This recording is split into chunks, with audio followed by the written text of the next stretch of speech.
Advice to a shattered friend. You never seem to learn, my friend, although you were deceived before, and many times, and now it's once too much, it seems, and still you will not learn, and there's no remedy against a lack of wisdom, if not even your experience will teach you. However, don't let your frustrated love make you collapse, break down, disintegrate, go into boozing, moral bankruptcy, and self-destruction. For if your love fails you and goes into bed with someone less than you, it's not your fault. If you let that affect you, you have lost and are defeated, which in love you never must allow. It is a challenge. If you lose one girl, there are so many others you can love, so many lonesome darlings waiting just for you, left over and surviving after shipwrecks, like yourself in spite of all.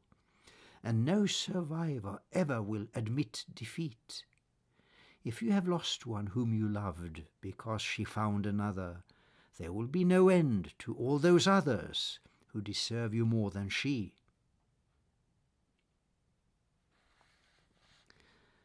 The hour of the wolf or the truth.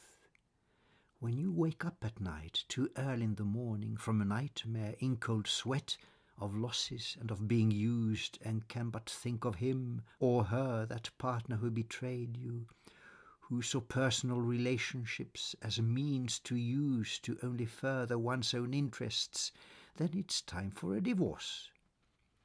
When love becomes the opposite from lack of nourishment, or the betrayal of the partner, that's the cry, abandon ship! And if you don't, you will go under.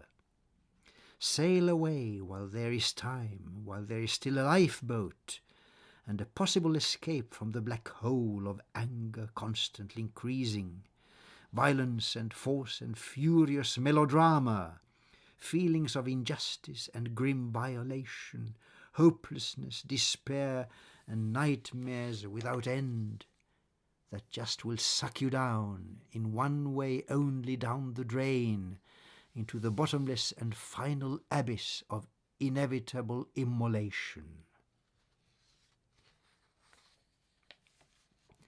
Spain. The cruelty of Spain was evident from the beginning, with a hard and proud mentality, ideal for an autocracy of hard intolerance, made worse by fear and superstition, ruled by great inquisitors, unique for Spain, that ordered the extermination of all Indians of the New World, even if they tried cooperation, being loyal, faithful, humble Christians. And thus were the Inca and the Aztec empires plundered and reduced to nothing by the greed disguised in bigotry of Spain, that also persecuted all the Jews and Arabs, hunting them forever down and out. Francisco Goya saw the Spanish soul, exposing it in probably the darkest art that ever was produced before the Guernica. But still, in all this darkness, there is hope. There is no finer dancing, folkloristic music, gypsy culture, and artistic temperament than in Andalusia, the fabled country of Granada and Sevilla, that Lorca, Falla, Figaro, Don Juan, Granados, and Albéniz, among others, flourish splendidly in the most dashing art of Europe.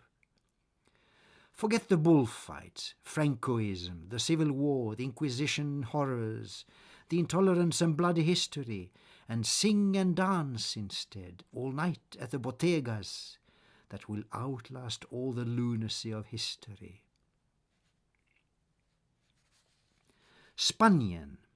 Spaniens grymhet var notoriskt uppenbar från början, med en hård och stolt mentalitet, idealisk för autokrati och hård intolerans, förvärrad av vidskepelse och fruktan, ledd av storinkvisitorerna, unika för det spanska väldet, som var ansvariga för indianutrotningen i nya världen, även fast indianerna försökte samarbeta, som lojala, ödmjuka och troende naiva kristna. Och så plundrades och utplånades inkaväldet och aztekerna, förintade till ingenting av Spaniens fanatism, som också utrotade och förföljde judar och araber, som fördrevs från Spanien för alltid. Målaren Francisco Goya såg den spanska själen och avbildade den avgrundslikt och mardrömsaktigt i den kanske mörkaste av alla målargärningar och hemskaste tills Guernica kom till. Men även i allt detta mörker finns det ett hopp. Det finns ej härligare danskonst än i denna folkloristiska zigenartradition musikkultur i Andalusien med dess temperament av andlig hetta, Lorcas, Figaros, de Fallas hemtrakt med Granada och Sevilla, Don Juan Granados och Albenis, bland så många andra glänsande förmågor i Europas mest medryckande och granna konst.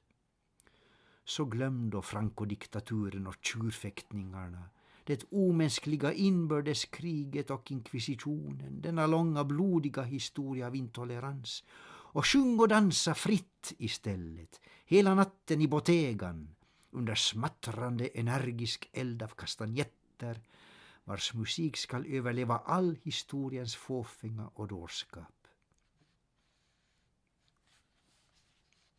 Sicily, the cradle of the modern Western Europe, where the sonnet was invented at the universal court of Frederick II Hohenstaufen in Palermo, then the center of the world and heart of universal culture, which was outrageously raped by papacy and its politics of reaction, greed, suppression, and all opposites to culture and expansion. The entire royal Norman family of heroes being categorically persecuted to extinction for their liberal free-thinking views and universal tolerance. You never managed to recover, blessed island of serenity and beauty, generosity, divinity, and richness of imagination, from the persecution of invaders, French and papal tyrants, so that your renaissance only could survive through Florence, which made a second effort and, although succeeding better, still was also there suppressed by violence and beaten down for nothing but that they were right, which every spirit in existence always was, who just maintained the right of freedom, of integrity and mind and conscience. Still, Palermo is still there, with the whole island of dynamic splendor, which at any moment may bring forth anew such champions for humanity and justice as the Stauffer Frederick II, the grandfather of Italy, the diplomatic genius, who was only and unique in conquering Jerusalem without a drop of blood on either side, the only politician ever who succeeded in maintaining peace between the Christians, Jews and Muslims, for which he was banished, excommunicated by the Church, which never could accept a non-dogmatic mind. The Renaissance was thus held up for a few centuries, but nothing in the long run can resist or stop the universal human urge of life for freedom. Pakistan. The bomb attack in Karachi aimed against Benazir Bhutto, leaving so far 136 dead. 136 victims. For what? They tried to kill a woman coming home after 8 years of exile, engaged some willing suicide bombers who would do anything to upset the peace process of Pakistan towards democracy, law and order, and obstruct any effort of reconciliation between the military and democracy, trying to kill off all possibilities of cooperation at once, for the glory of fundamentalism, anarchy, the Talibans, and terror, while they only killed themselves, and brought with them 136 innocents, women and children, old people and civilians, and anyone who just wanted to say welcome to the mother of the nation coming back. It's not politics, it's fundamental mass suicide, hitting Islam at its roots by using violence in aiming at the contrary, which always boomerangs and kills the future instead of building it.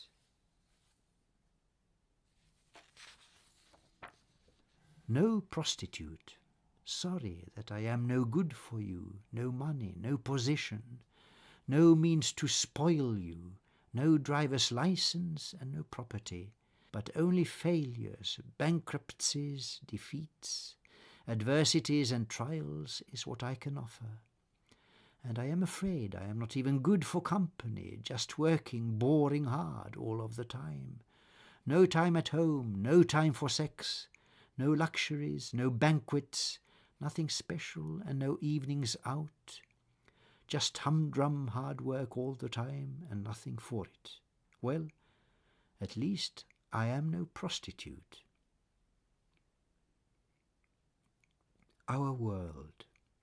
Ours is a world of beauty, so much finer than the ordinary world, of strife, vulgarity and commonness, of egoism, short-sightedness and vanity, while ours lasts forever, gilded by the harmony of unsurpassed nobility, of the refinement and idealism of abstract truth, as found by geniuses like Handel, Beethoven, Chopin, and Brahms, a higher world of thought than any brutal realism, and actually a truer world than any real one. Since we know the key and have it, let's just stick to it and keep it, and forget about the rest that keeps committing all their follies on the road to self-destruction, better without us, who are reserved for better purposes than just the ordinariness of vanity. Islands in the flood. Is that the fate of knowledge, good experience and acquired wisdom? Too, the more it is developed and enriched, become the less appreciated and more inaccessible and isolated, as an outcast island of some rarity, uniqueness and exclusiveness. Forgotten and ignored, alone in this mad flood of media rubbish, drowning the whole world in brainwash, this derailed civilization of pollution, self-destructive greed, unnaturalness, and the meaningless obsession with superficiality. The prophets sticking to the truth were always persecuted and alone, unpopular, despised and kicked aside, but they were always there, left over on deserted islands in the flood of madness of humanity abandoning all sense, to wallow, as it seems, in anything that keeps them out of knowledge and keeps out any uncomfortable truth from their doomed lives of vanity, while those too few who care in silence keep just drudging on, maintaining life and history in spite of all, in underground, unthanked-for anonymity, life and its continuity, and spite of all distraction, being unjustly their sole reward. Egypt, the most ancient of all surviving civilizations, and still the most imposing and impressing, for her still astonishing, mysterious pyramids, with the enigma of the Sphinx, perhaps a silent witness from before the flood of past civilizations, gone to dust and vanished long ago, perished maybe through disasters which have left no record traceable in history. But Egypt rose from nothing to become a mother of all civilizations, of Israel, Greece and Rome and all our Western world, to boast an unsurpassed magnificence forever. You kept that civilization flourishing through innumerable dynasties and 4 millennia, to be finally sealed up by Rome on the demission of her last queen Cleopatra, to remain closed up forever with her secrets of an unknown past of timeless eons that the Sphinx keeps musing over to himself, deriding silently all human vanity and history forever.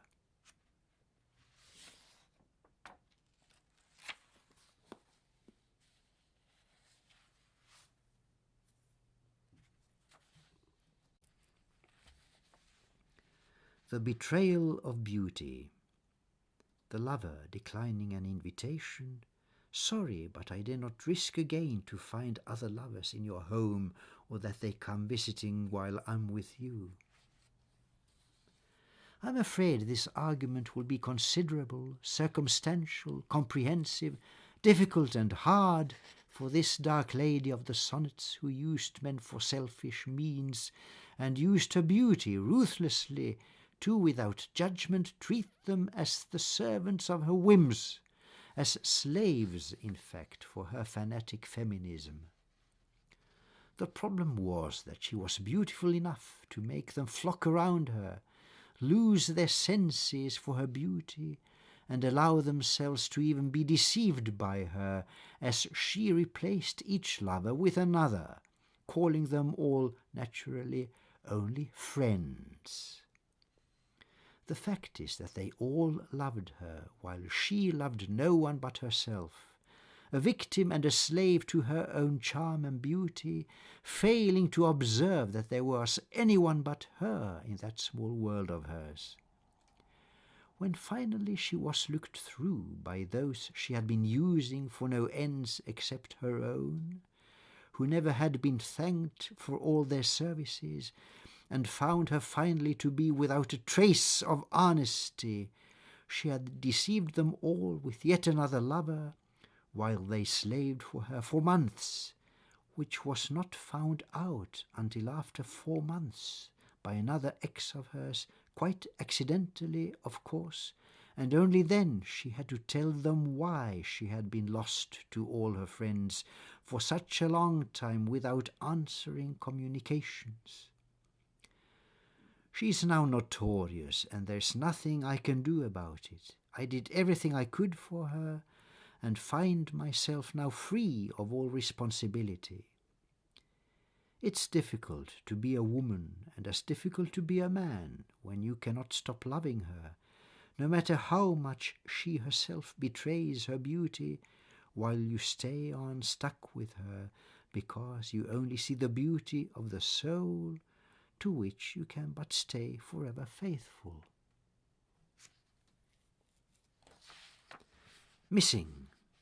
When shall we love again on fragrant beds of roses, made of our creativeness, which never can take any break for ease or pauses of good sleep, but always moves, continues, and develops, like some demon chasing us from one love to another, but get always back into each other's arms? I'm your only lover, since I'm the only one to know your soul, and I shall keep it as my own and safeguard it within my bosom, to be faithful to our love for all eternity, since I'm very well aware that this obsession never can be stopped. Israel the trickster, fought with God and won, but got as punishment a limp for life, to never quite again stand upright. Thus began his troubles, culminating in the strain with Egypt, finally admitting her to go, or forced to throw him out. We never shall be certain of the whole truth, since Egyptian history refused to talk about it. All since then the Israeli people have survived with difficulty, always against persecution, holocausts, and wars, discriminated and calumniated all through history, for constantly remaining the eternal trickster, struggling to survive and always winning, even conquering the heart of God. Eternal love. I dream of you, my love, and can't stop doing so, since you are always there, in front of me forever, in this moment that will never cease, of love without an end, and boundless without limits, all because of your so sudden revelation, that you always will appear to me whenever I will least expect it. That's how love works, always there, surprising, lurking, waiting to assail you, to renew your love and keep it burning like a light and symbol of eternity, to never ever leave you any more in peace, but always torture you with sensual delight that you will never tire of, since it is only love of life itself.